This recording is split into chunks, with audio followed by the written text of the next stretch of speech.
The spectacle of sex is one of the staples of Western media culture. We live in a sexually saturated society, and one of the most heated debates surrounding contemporary media ethics is about pornography.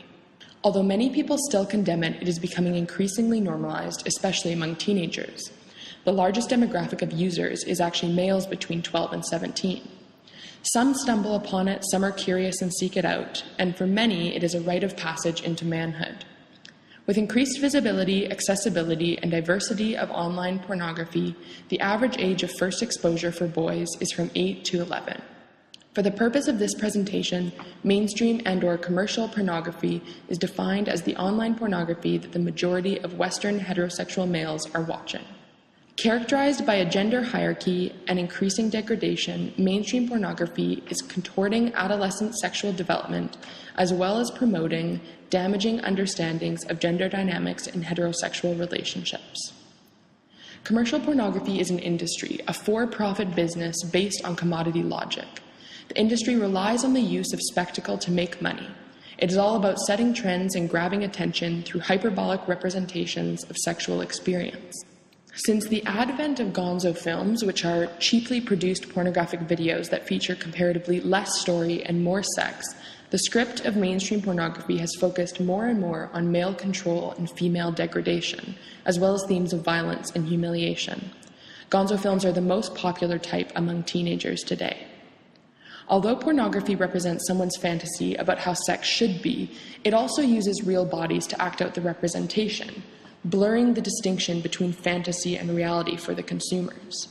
Mainstream pornography is characterized by male domination and female subordination. Women are depicted as commodities, sexual possessions to be acted upon. They are often seen to be over-the-top enthusiastic about sex and ready to please the man in every situation. Porn goes further than substituting for reality. It creates a new social reality of its own. It constructs the social reality of what a woman is and what can be done to her. Pornography has a very specific use as a masturbation facilitator. Unlike other media, its effects are intensified because it is coupled with an orgasm, which many claim to be the ultimate reinforcement for thought and behavior. Basically, watching porn is connected to pleasure and reward centers in the brain, making the consumer feel good physically and chemically, and making the messages transmitted especially potent. This unique power, coupled with increased access and affordability and anonymity, facilitates compulsive behavior and usage in many. A more habitual exposure raises questions about the effects of pornography's fusion of sexual pleasure and the degradation of women on the malleable consumer. As adolescents are being exposed to pornography at an increasingly younger age with unrestricted access, pornography is becoming a de facto sex educator. Many teens have their first experience with pornography before they even have hit puberty or have had a real sexual encounter. Pornography provides young boys as well as girls with sexual scripts to guide both behavior and expectation. Women are reduced to the sum of their body parts and are valued for their ability to please men.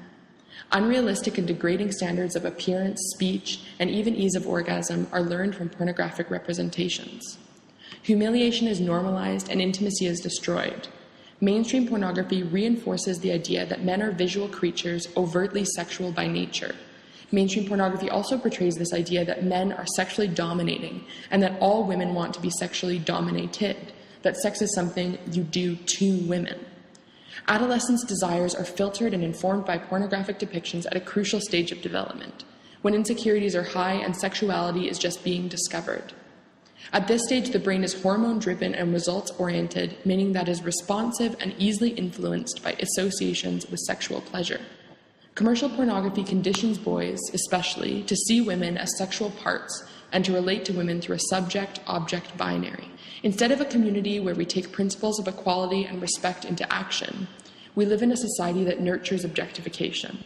At a critical stage of development, adolescents are told a lot of lies about what it means to be a man and what it means to be a woman by pornography.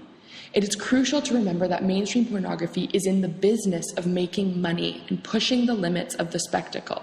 Without proper media literacy or sexual education, teenagers uncritically consume these oppressive messages and then embody them in interaction with one another to a destructive extent.